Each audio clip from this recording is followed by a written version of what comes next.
Why is Bata making the hammer build? Why is Bata making the melee build? But it all started when C-Duck shared to me this funky hammer mod. Funky has been the channel's greeting. It can mean hi, bye, thank you, and welcome. So I gotta learn to play hammer at some point to pay respects to it. Huge shout out to Retrou, by the way, for helping me make this build. Hammer is one of his main weapons and he does a lot of runs. He's quite a perfectionist though. That's why you don't see him post runs so often, but yeah. He'll be posting more when Alatreon drops, so make sure to drop by his channel and subscribe.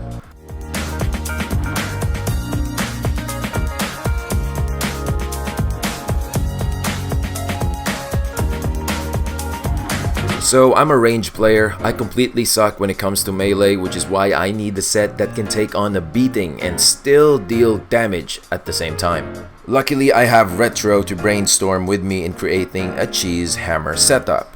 He calls this masterpiece the Never Die 10,000.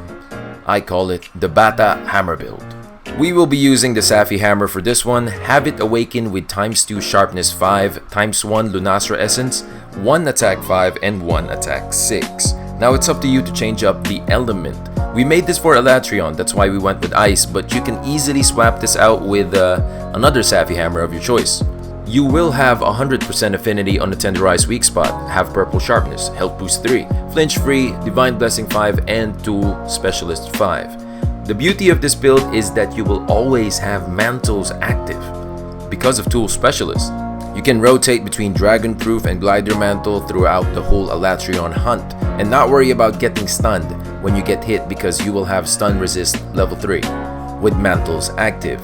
And the absence of master's touch in this set can be mitigated by protective polish. Please, please, please. It's so easy to get wet fish plus now. Just go inside that quest and farm up some fishes so you don't have to worry about long sharpening times.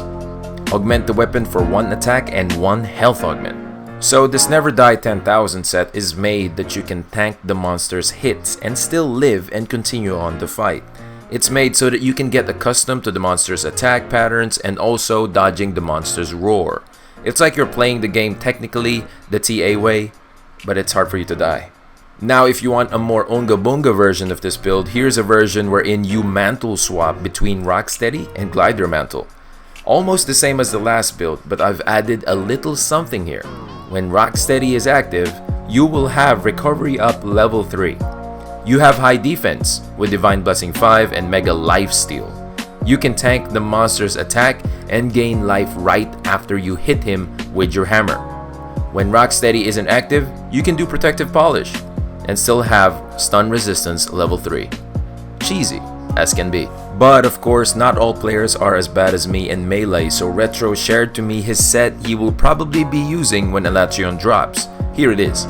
His set has Master's Touch, combined with 3-piece Safi to get an additional attack boost from Resentment.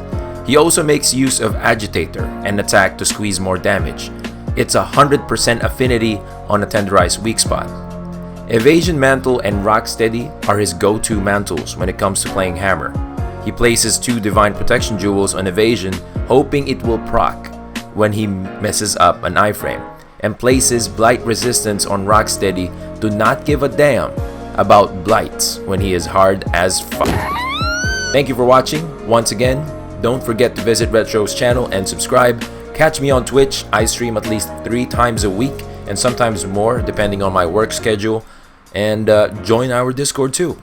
It's growing and alive. See you in the next video.